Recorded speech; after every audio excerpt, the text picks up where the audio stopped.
안녕하세요. 매일 새로운 사연을 전하는 읽어주는 사연 라디오입니다. 구독과 좋아요, 많은 공유 부탁드립니다. 오늘의 사연 시작하겠습니다.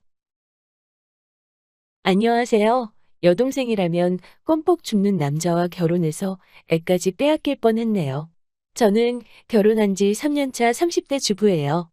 남편과 저는 요리교실에서 만났어요. 남편은 요리 강사였고 저는 수강생이었지요. 수강생들을 대하는 상냥하고 자상한 남편에게 반한 제가 먼저 사귀자고 문자를 보냈고 그렇게 우리는 연인이 되었지요. 경제적으로 여유 있는 집안에서 외동으로 자란 저는 어느 하나 부족함 없이 누리며 자랐어요. 하지만 형제나 자매가 있는 친구들은 많이 부럽더라고요. 특히 언니나 오빠가 있는 친구들 말이죠. 한 번은 제가 초등학교 4학년 때였어요. 전학 온 지 얼마 안 돼서 아는 사람도 별로 없었는데 같은 반 친구 한 명이 저를 처음부터 굉장히 싫어하더라고요. 지금도 왜 그랬는지 이유를 모르겠네요. 아무튼 결국 하루는 교실에서 그 여자애와 제가 시비가 붙었는데 그 이야기를 들은 그 여자애의 오빠가 바로 저를 찾으러 교실로 왔더라고요. 부럽기도 하고 무섭기도 했던 그 마음이 지금도 생생하게 느껴지네요. 나에게도 나를 지켜주기 위해 발벗고 나서주는 오빠가 있으면 좋겠다는 생각을 했어요. 사춘기에 들어서는 부모님에게는 털어놓을 수 없는 이야기를 들어줄 언니가 있다면 참 좋았을 텐데라는 상상을 줄곧 했네요. 저와는 달리 남편은 경제적으로 힘들게 살았다고 하더라고요. 불의의 사고로 아버지가 일찍 돌아가셨기 때문에 어머니는 늘 돈 버느라 바쁘셨대요.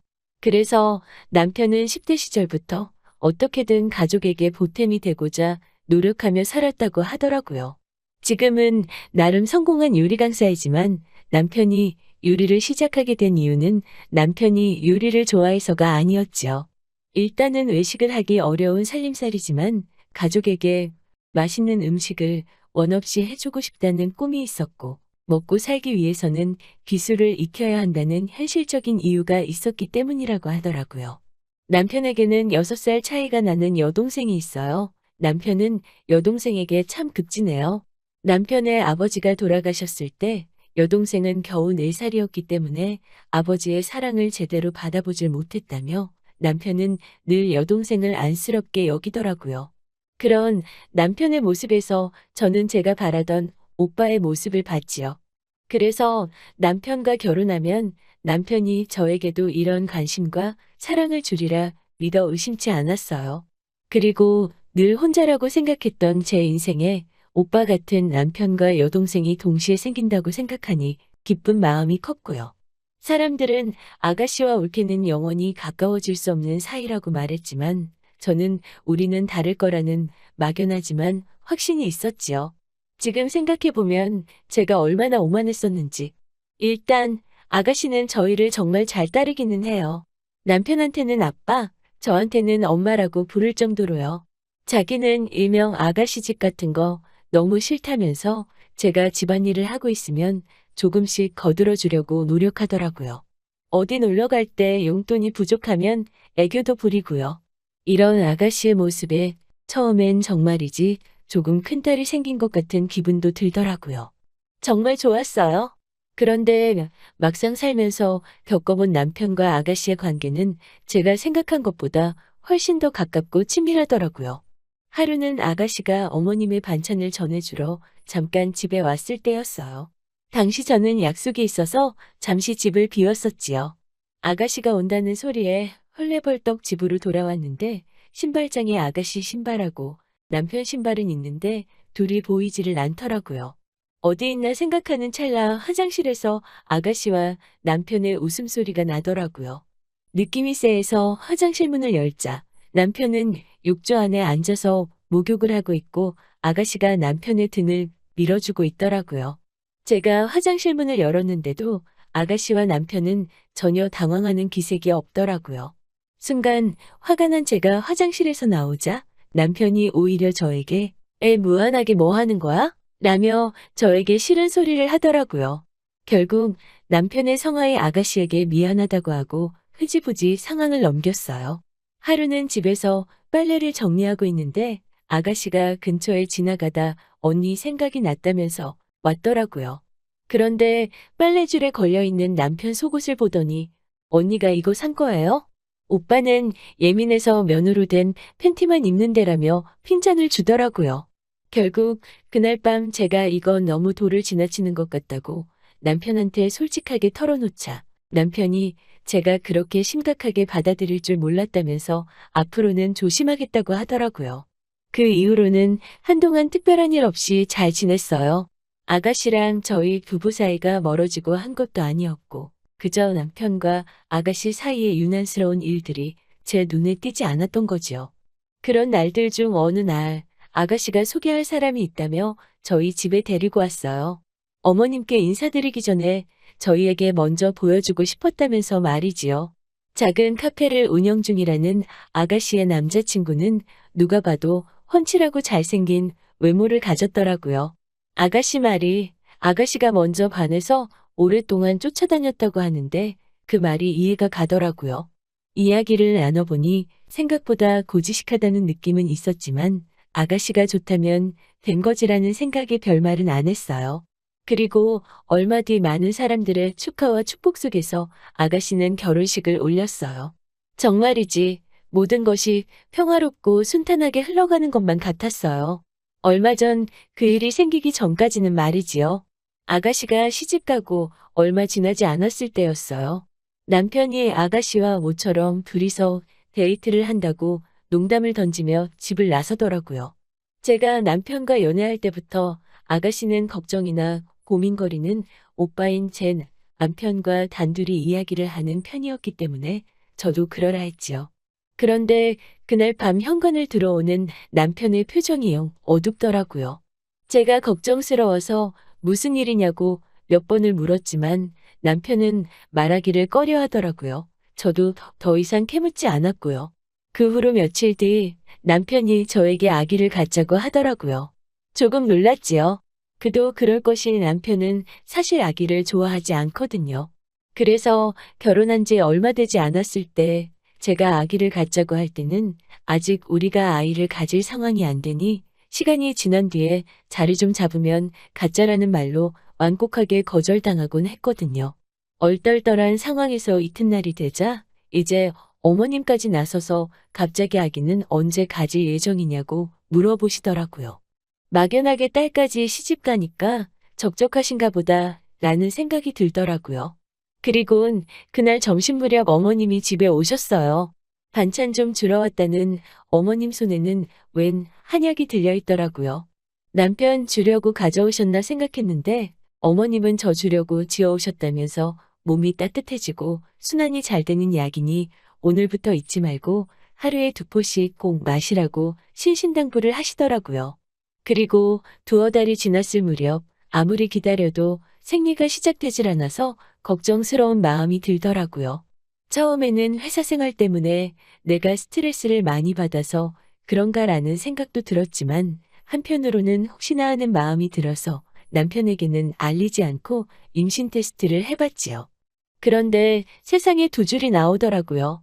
곧바로 남편에게 전화해 이 소식을 알렸어요. 꽃다발과 케이크를 사들고 퇴근한 남편은 제 손을 꼭 잡고 정말 고맙고 미안하다고 하더라고요. 뭐가 미안한지는 알 수 없었지만 말이죠.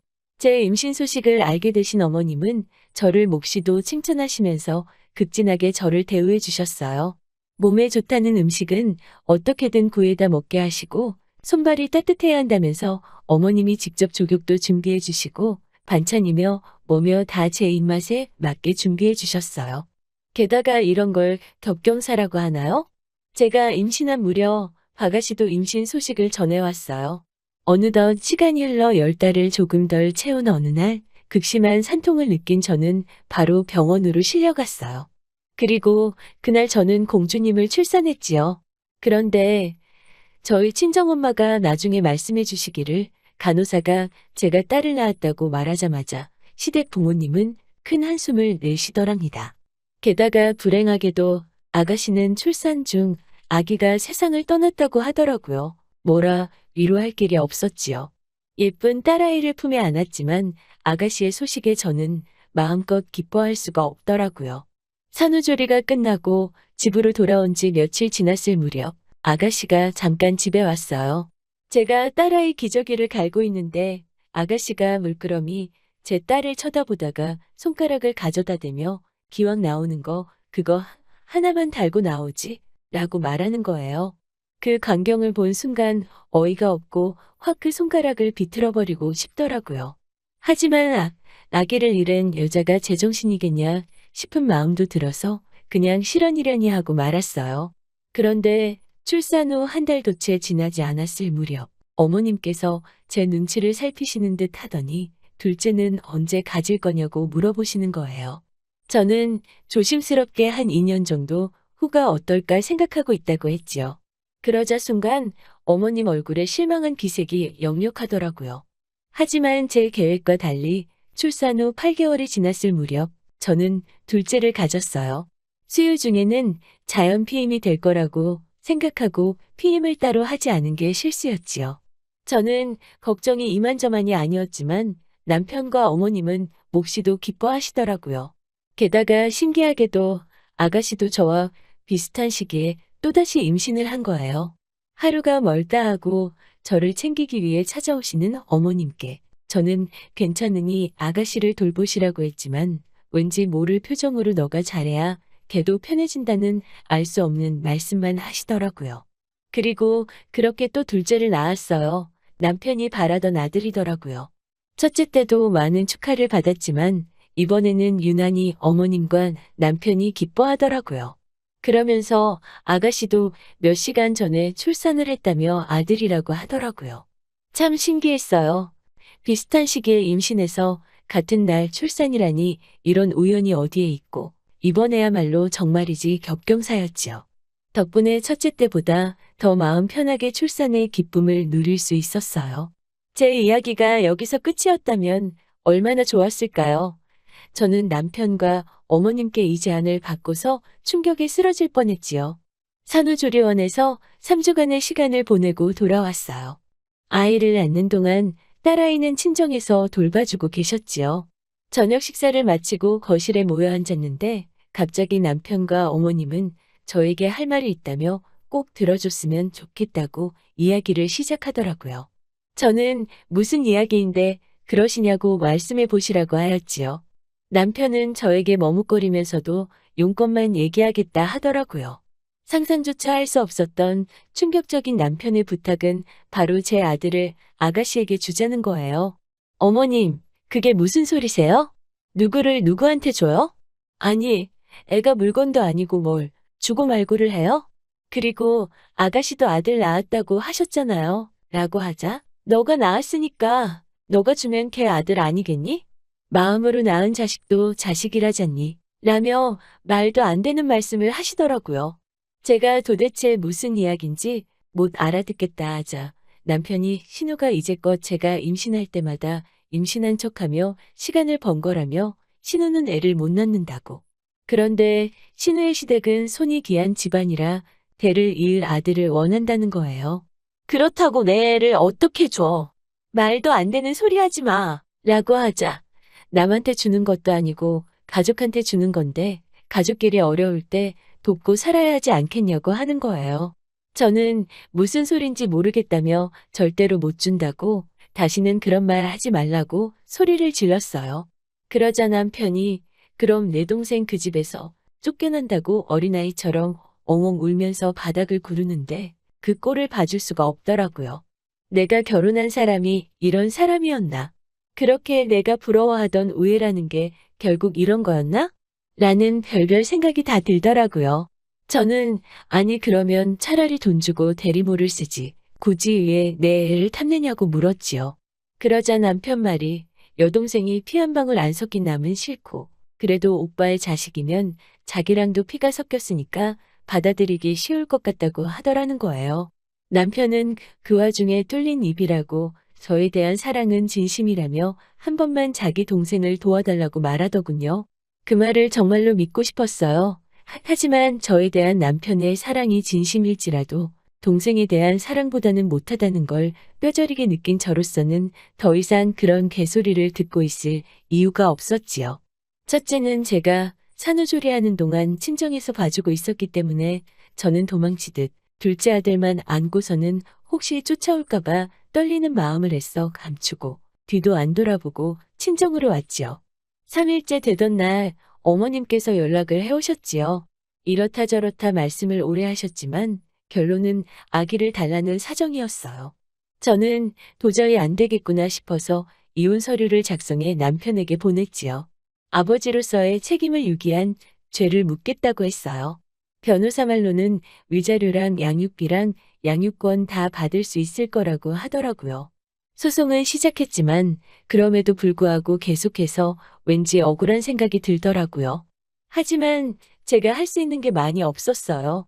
결국 애들의 아빠이고 가진 것도 없는 집인 건 누구보다 제가 잘 아니깐요. 그런데 정말 인생은 알 수가 없어요. 인과응보라는 말처럼 사람은 착하게 살아야 해요. 얼마 전 우연히 아가씨의 소식을 듣게 되었어요. 그렇게 지키려고 하던 아가씨의 결혼 생활은 결국 파토가 나고 말았지요. 아가씨가 임신한 척 한 걸 들킬까봐 그동안 아주버님이랑 잠자리하는 걸 피했나 봐요. 넘치는 힘과 욕구를 주체하지 못한 아주버님이 결국 홧김에 몇 번 다른 여자를 안았는데 그 여자가 떡하니 아들을 낳았다고 하더라고요. 손이 귀한 집이라 비록 여자는 마음에 안 들어도 손주를 버리지를 못한 거지요. 그런데 아주버님의 상간녀가 자기는 처분 안 한다면서 배째라는 식으로 버텼나 봐요. 결국 아가씨 시댁에서 이혼하라고 하도 몰아붙여서 결국 맨몸으로 쫓겨나듯 강제 이혼을 당할 판인가 봐요. 칠거지 악이라나 뭐라나요. 뭐 이제 저랑은 상관없는 이야기지요. 저는 이제 자식들 데리고 새 인생을 시작해 보려고 해요. 비록 오빠도 언니도 없지만 저에게는 사랑하는 친정 부모님과 누구보다도 소중한 아이들이 있으니까 더는 외롭지 않아요. 들어주셔서 정말 감사드려요. 좋은 하루 되시고요. 감사합니다. 긴 이야기 들어주셔서 감사합니다. 오늘의 사연은 여기까지입니다. 구독과 좋아요, 알람 설정해주시면 앞으로 더 좋은 사연으로 찾아오겠습니다. 감사합니다.